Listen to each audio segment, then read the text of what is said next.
We're taking your brother instead. He deserves this more than you, my dad said casually over the phone, as if he was discussing the weather. I felt my stomach drop, but I forced my voice to remain steady. You're always flying around for work anyway. Noah needs this break. I gripped the phone tighter, staring at the wall of my Charlotte apartment, where I'd pinned the detailed itinerary I'd spent months creating.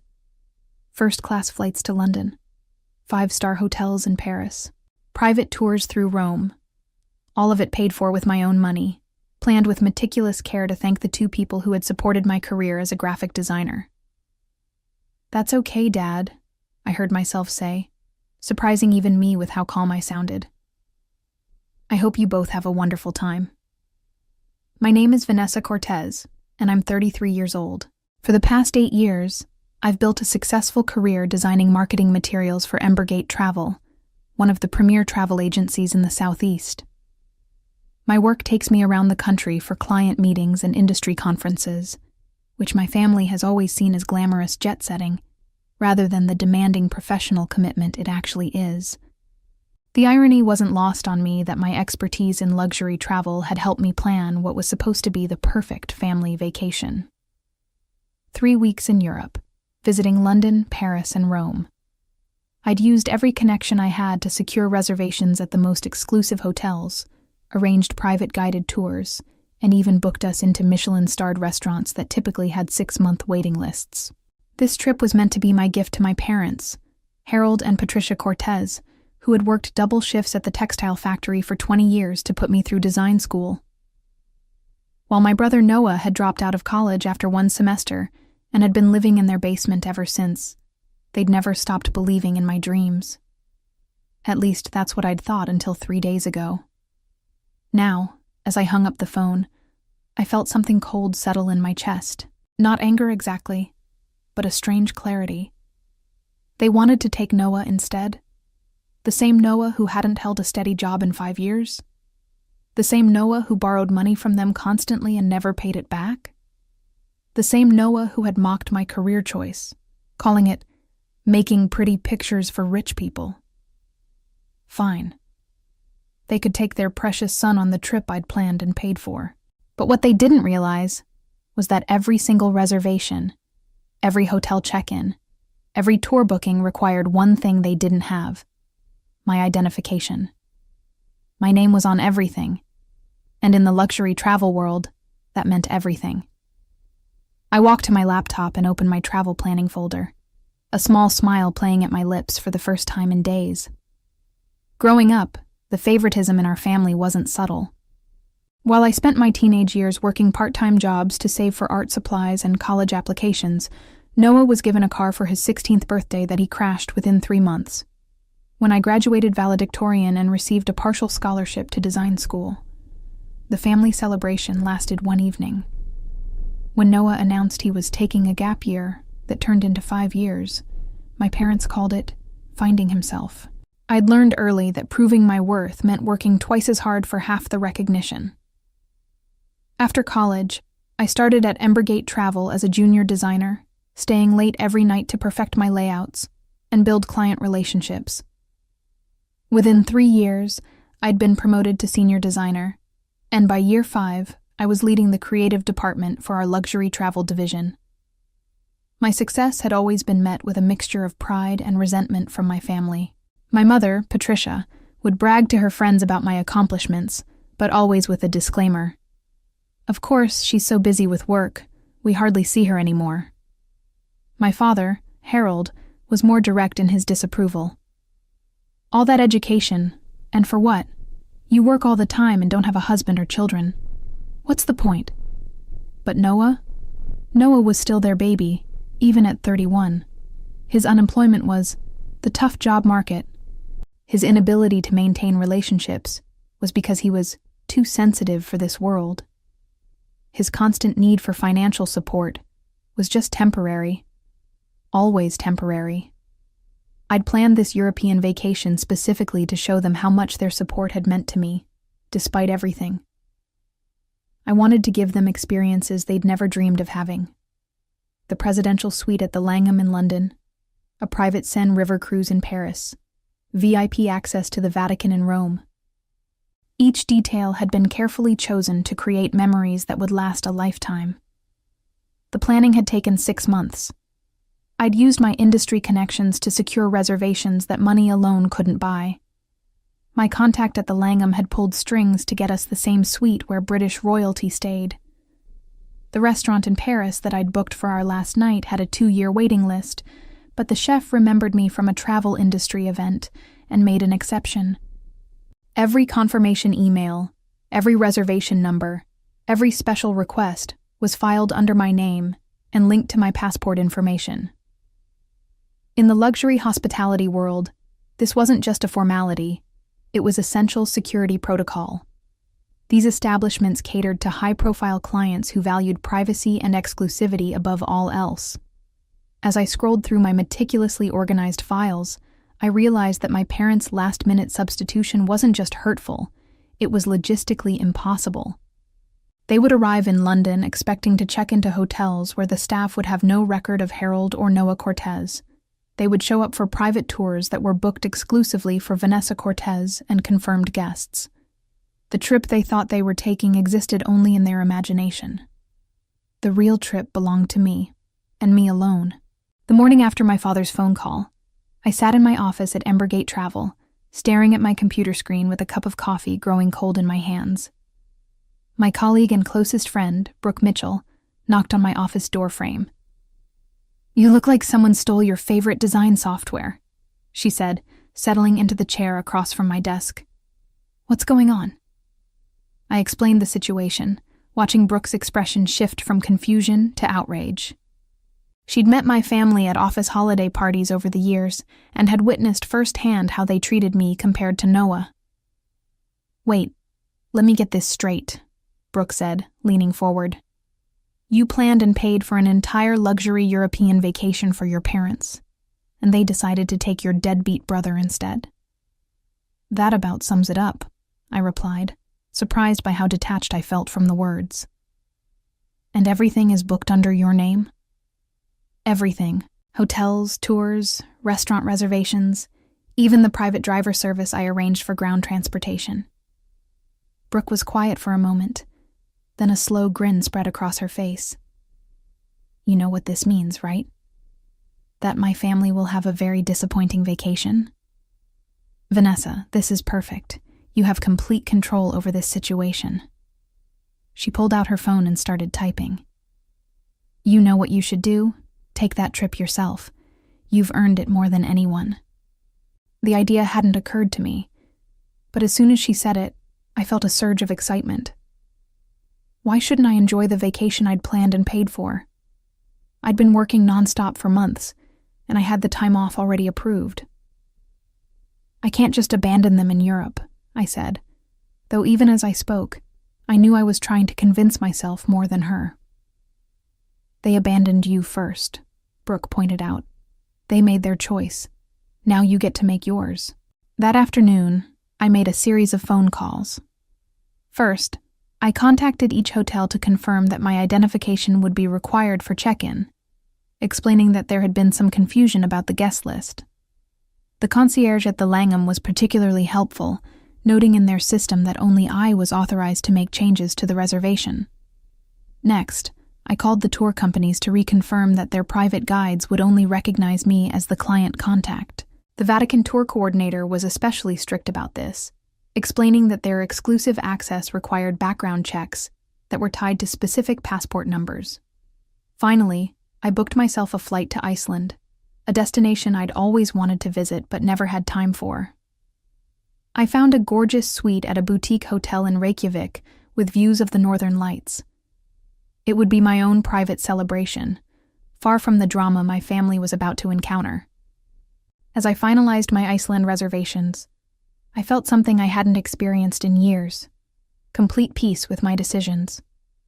For once, I was putting myself first, and it felt absolutely liberating.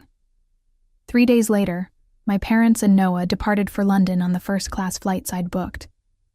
I watched their social media posts from my apartment, seeing my mother's excited selfies at the airport and my father's proud photos of Noah in his first-class seat. The seat that should have been mine. Living our best life. My mother had captioned a photo of the three of them in the airport lounge. So grateful for this amazing opportunity. No mention of who had made that opportunity possible, of course. I was scheduled to fly to Iceland the next morning, giving me a full day to make some final adjustments to their European adventure. I spent the morning calling each establishment on their itinerary, not to cancel, that would be too obvious, but to clarify their very strict identification policies.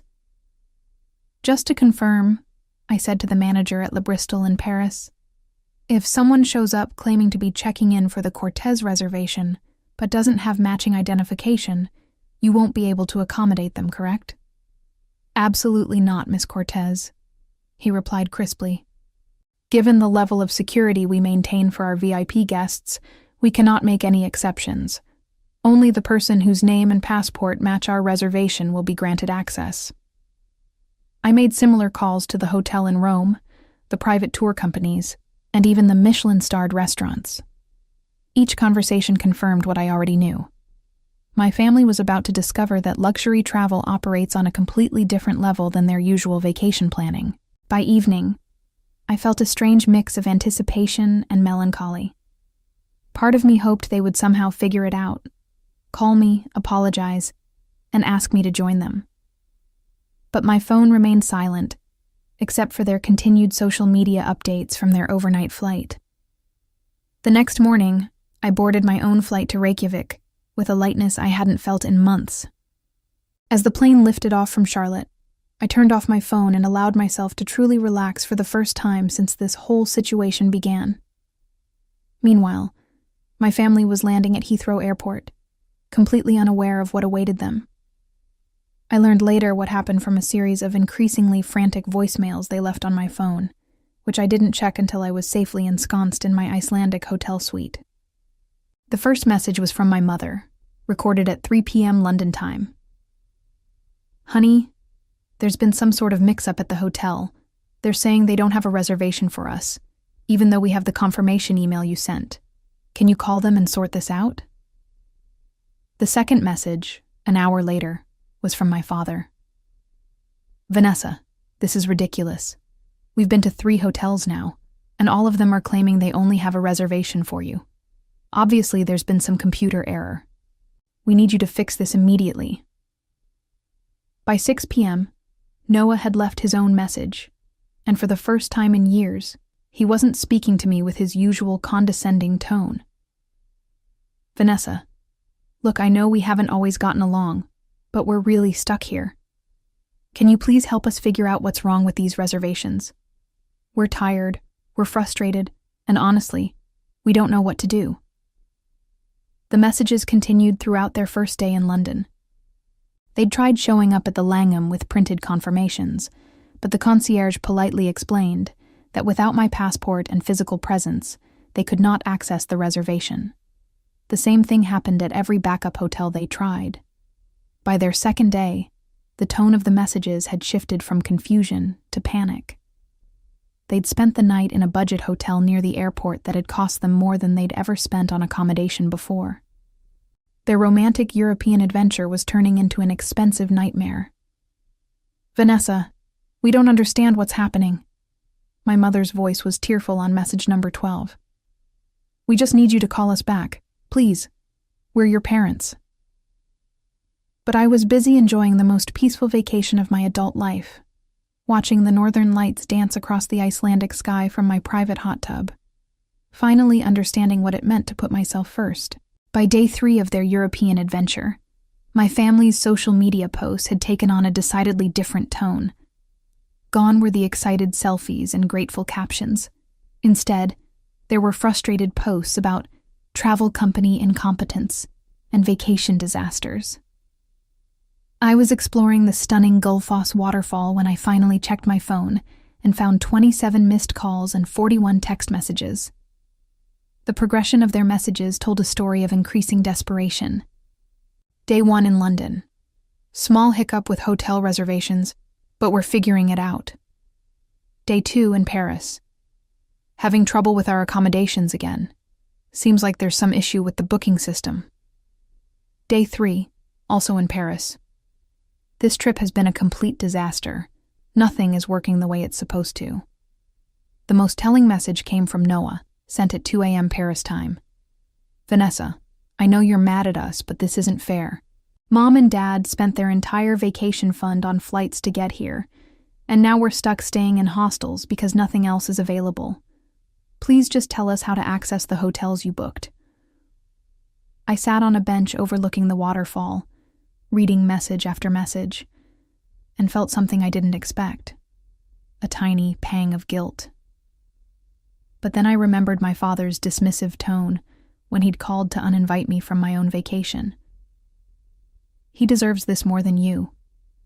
The guilt evaporated quickly. The truth was, they had options. They could have called me on day one, apologized, and asked for help. I might have been willing to work something out. But instead, they'd assumed they could simply take over my carefully planned vacation without consulting me. And when things went wrong, their first instinct was to demand that I fix their mess rather than acknowledge their mistake. Their messages revealed just how little they understood about the vacation I'd planned. They'd tried to check into hotels by showing confirmation emails on their phones, not realizing that luxury establishments required the original cardholder to be present. They'd shown up for private tours expecting to be welcomed with open arms, not understanding that exclusive services were booked specifically for individual clients. The restaurant reservations were perhaps the most telling example of their misunderstanding. They'd arrived at Le Jules Verne in the Eiffel Tower, expecting to be seated for the dinner I'd booked. When the maitre d' explained that the reservation was specifically for Mademoiselle Cortez and her party, and that without her presence they could not honor the booking, Noah had apparently caused a scene. He demanded to speak to the manager, my mother had texted. He told them we were your family and that should be enough. They were very polite but firm. We ended up eating at a cafe that cost us €80 for sandwiches. Reading this, I actually laughed out loud, startling a group of Icelandic ponies grazing nearby. Noah, who had spent years mocking my work in the travel industry, had just learned firsthand how that industry actually operated. Connections and relationships mattered. Reputation and trust were everything. You couldn't simply show up and expect to receive services that had been carefully arranged for someone else. By day 4, their messages had become increasingly accusatory. My father's text at 3 a.m. was particularly harsh. This is childish, Vanessa. We raised you better than this. Your mother is crying because we can't even afford to change our flights home. We're stuck here for 6 more days with nowhere to stay and no money left. But that final message revealed something important. They still hadn't once acknowledged that they'd done anything wrong. They hadn't apologized for excluding me from the trip I'd planned and paid for. They were only sorry that their plan to take advantage of my generosity hadn't worked out the way they'd expected. On my 5th day in Iceland, I was soaking in the Blue Lagoon when I received a call from an international number I didn't recognize. Against my better judgment, I answered. Miss Cortez? This is James Wellington from the concierge desk at the Langham London. I hope I'm not disturbing you. Not at all, James. How can I help you? Well, this is rather delicate, but we've had some individuals claiming to be your family members attempting to access your reservation for the past 4 days. They've become quite insistent, and frankly, rather aggressive with our staff. I felt my cheeks warm, and not just from the geothermal water. I'm so sorry about that. I should have contacted you directly to let you know I wouldn't be honoring that reservation. No need to apologize, Miss Cortez. We're quite accustomed to handling these situations. However, I wanted to ask if you'd like us to continue our current policy of not acknowledging any connection to your reservation when they return. The question hung in the air. James was essentially asking if I wanted to maintain my family's suffering, or if I was ready to show mercy. For a moment, I considered telling him to help them, to transfer the reservation somehow. But then I remembered not just the phone call that had started this, but years of similar treatment. Every family dinner where Noah's failures were excused, while my successes were minimized. Every holiday where I was expected to be grateful for the bare minimum, while Noah received praise for showing up at all. I appreciate your discretion, James. Please continue with your current approach. Very good, Miss Cortez. I hope you're enjoying your time in Iceland. After hanging up, I realized that someone at the Langham had clearly done their research to track me down in Iceland, probably noting my social media posts or using their industry connections. The fact that they'd reached out showed just how difficult my family had been for their staff. That evening, I received a different type of message. My mother had somehow gotten hold of my work email and sent me a long, rambling note that started with anger but descended into something close to pleading. Vanessa, I don't know what's gotten into you, but this needs to stop. Your father and I have spent our entire retirement savings on this trip, and Noah took unpaid time off from his new job to come with us. We're staying in horrible places and eating terrible food because we can't afford anything decent. I know we should have talked to you before making the change, but we thought you'd understand. Noah has been so depressed lately, and we thought this might help him get back on his feet. Please, just tell us how to access one hotel reservation. Just one night in a decent place. That's all we're asking. Reading this message, I finally understood what had really happened. This wasn't just about favoritism or last-minute changes. My parents had genuinely believed that they could take my vacation and give it to Noah as some sort of therapy for his chronic underachievement. They'd seen my carefully planned European adventure, not as a gift I was giving them, but as a resource they could redistribute to their more needy child. The realization was both clarifying and infuriating. They hadn't just excluded me from the trip. They'd tried to turn my success into Noah's rehabilitation program without my consent. I closed the email without responding and booked myself another night at my Icelandic retreat. They could figure out their own solutions. On my final day in Iceland, I made a decision that surprised even me. Instead of continuing to ignore my family's increasingly desperate messages, I called my father directly. Vanessa. His voice was hoarse with exhaustion. Thank God. We've been trying to reach you for a week. I know, Dad. I've been getting your messages. Then why haven't you called us back? We're stranded here. We can't afford to stay anywhere decent, and Noah is talking about borrowing money just to eat. I looked out at the Reykjavik harbor from my hotel suite, watching fishing boats bring in their morning catch. Dad, I need you to explain something to me. When you called to uninvite me from this trip, did you think about how the reservations actually worked? There was a long pause. What do you mean?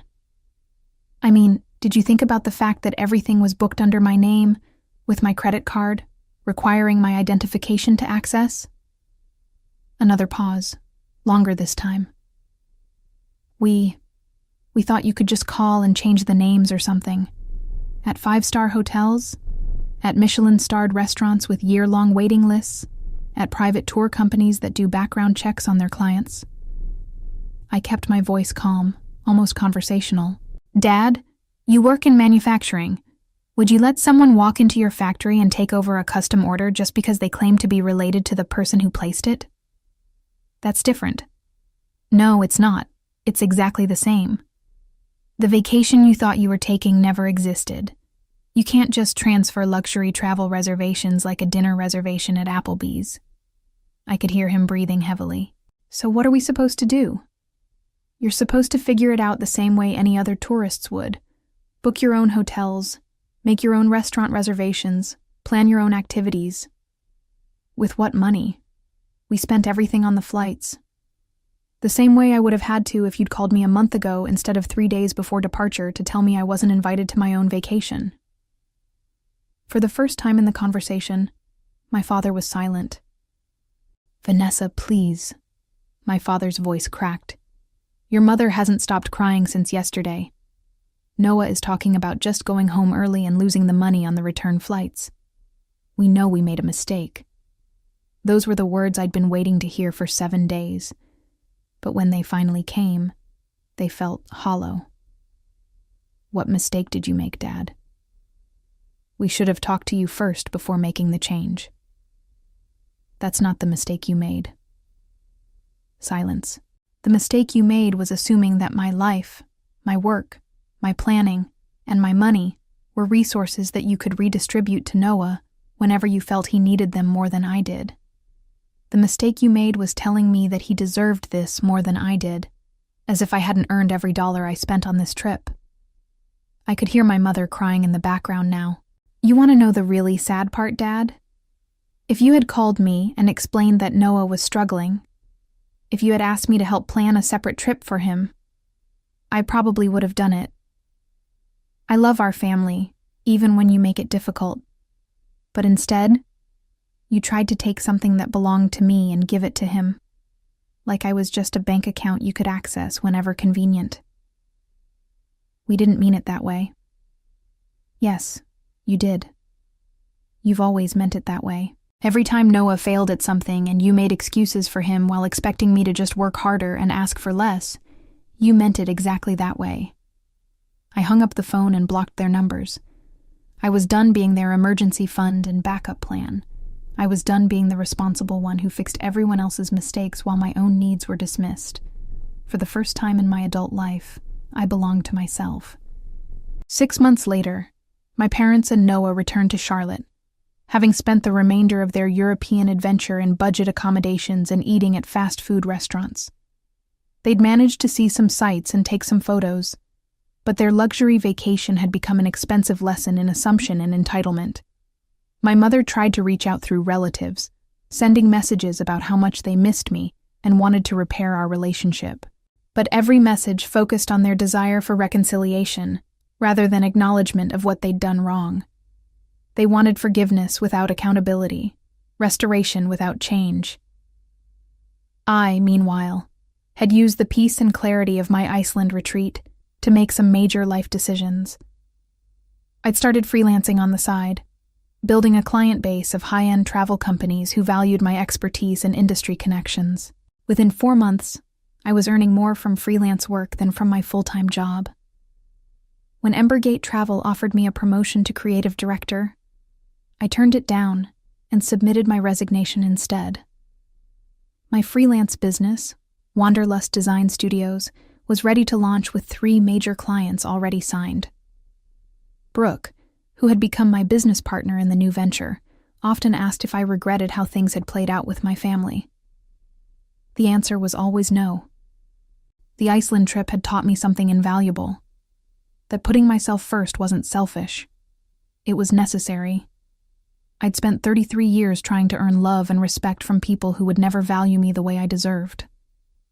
Now I was building a life surrounded by clients and colleagues who appreciated my skills, respected my boundaries, and understood that relationships should be built on mutual regard, rather than one-sided sacrifice. My parents still lived in Charlotte, and Noah still lived in their basement. They'd learned nothing from their European disaster, except that I was more capable of standing up for myself than they'd ever imagined. In a strange way, I was grateful for that discovery. Sometimes you have to lose everything you thought you wanted to realize what you actually needed. As I reflected on my journey from that painful phone call to building my own successful business, I understood that the best revenge hadn't been leaving them stranded in Europe. It had been learning to value myself enough to walk away from people who refused to see my worth,